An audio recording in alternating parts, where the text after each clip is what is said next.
In my family, it's on my mother's side. I had two aunts, one, both in wheelchairs. One, I know she died young.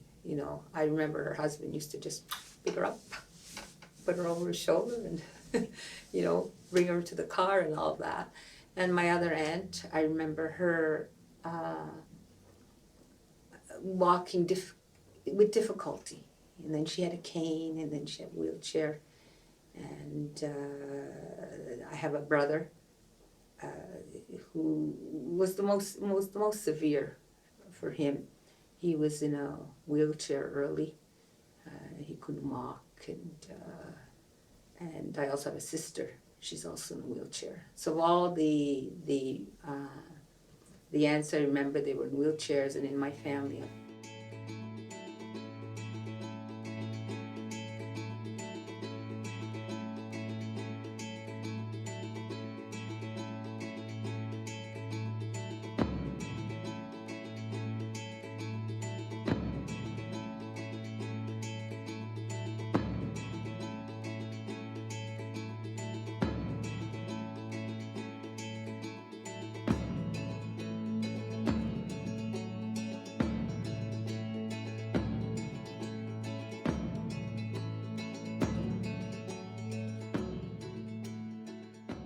What I stress about that is that I didn't know what it was.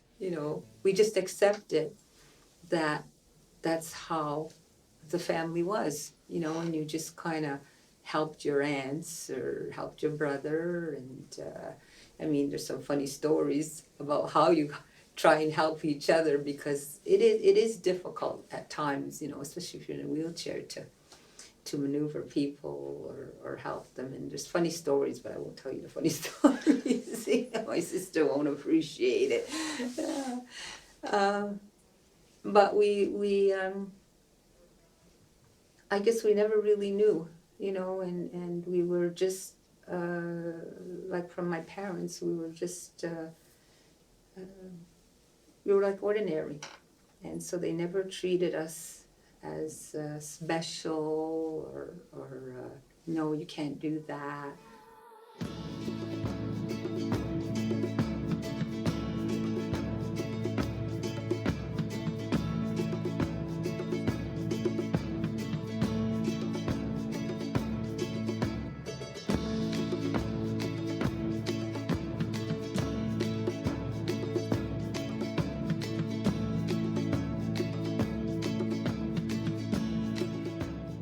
She really encouraged us to find a life, and to find a work life and a social life, and she encouraged us to go to school.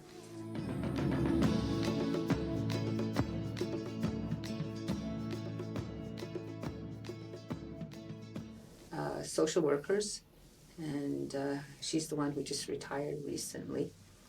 And in between, we ran a bakery, we ran a consultation company. It was just, I became a coordinator for a library. Currently, I do some volunteer work in our local church. I sit as the reception and visitors, and do tours and things like that. So all to say is that despite the disability, you can live a fulfilling life.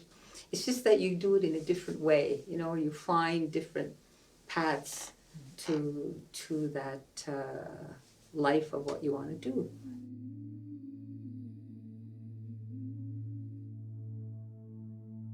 My brother, even though he was in a wheelchair, he did become a dispatcher for the peacekeepers when they started. He was also a telephone operator for the Cathy Memorial Hospital, and he was extremely smart. My brother, I always liked his expression. He used to say to me, his name was Justin. He used to say to me, "You know what, Cathy?" He says, "I can't move, or I can't go anywhere, but I have 1,000 rooms in my mind, and that's where I can go to be in different places."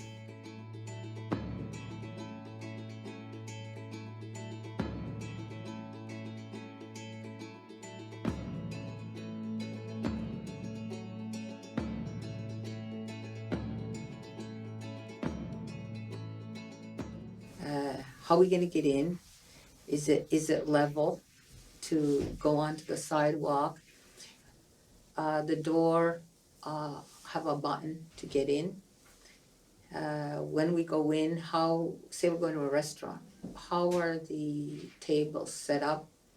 Do they know? Because a lot of restaurants, they crunch people in, which okay, they want to make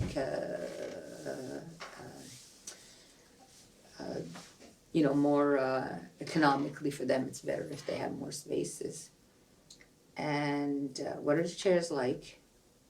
And am I going to be able to sit in a chair? Because I have a hard time climbing stairs. I can't climb stairs at all. If I climb stairs, I have to pull myself on the railing, if there's a railing. So where's the bathroom? Are there steps? And all these things that have to go through your head before you go anywhere. Even where I sit at the table, is it too crunched, or can I get up easily? Are the chairs comfortable? Because sometimes when you sit a long time, you get really sore. If I go to the washroom, where is it? Are the toilet seats high? Those kind of things. And it's a lot of things that people just don't have to think about. And it was just to check for, we were in the car. Didn't want to get out and walk, so all we checked for was the number of handicap spots in each building. Were they designed also for a van? Because my sister drives her own van. Yeah, by the way, again, she's the one in the wheelchair. She drives her own van. It's all geared to her. She gets in with her wheelchair and she drives. So we checked for that. We checked for the proximity to the building, the handicap parking spot. How far is it away from the building? And then we checked, is it low level, or like here there's a ramp. What was the ramp like to get in? And then actually to get in, is there a button to get in? Just those things. And it was quite surprising where someone without a disability would say, oh yeah, that's fully accessible. And we had to go and tell them, no, it's not. Because you take someone who with a disability, wheelchair, hard time walking, or hard time seeing, and we told them that no, it's not accessible. Some places where there's stairs to go down, there was no strips. You need to put black strips to make the differentiation, or else a person that can't see well, it's all one. They can't make the differentiation of the steps. Other places, it's nice, they had handicap parking spots near the building, but it's on a slant. So you're already getting out, and don't walk well, and the handicap spots like that. But it's graded. It's just not level, so it would be difficult to get out. Other places, even with the ramp, when you have a ramp, it has to be completely, first of all, it has to be to regulation, which a lot of them are not to regulation. And even if it is to regulation, you have to be careful that someone in a wheelchair, that there's not a little lip somewhere.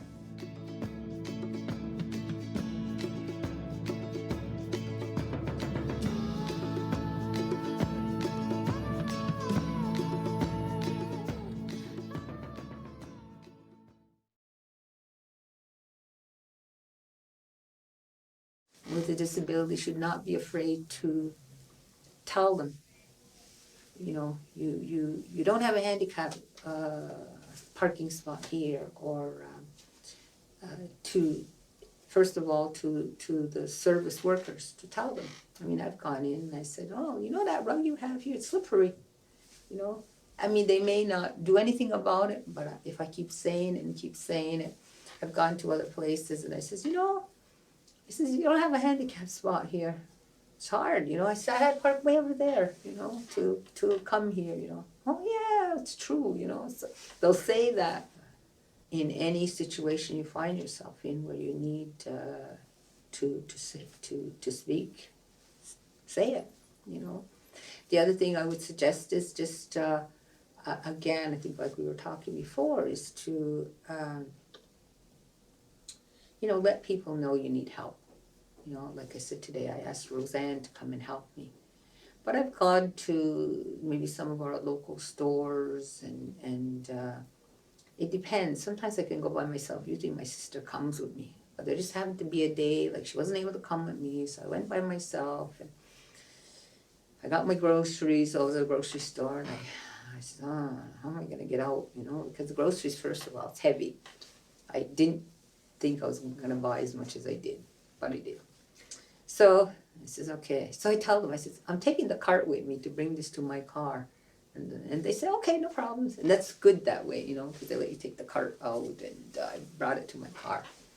So I brought the cart back in. And I said, okay, now I'm going to walk to my car, So this nice young man was coming up. I says, oh, can you help me? He says, I have a hard time to walk. And, no problem, So it's not a problem to ask someone.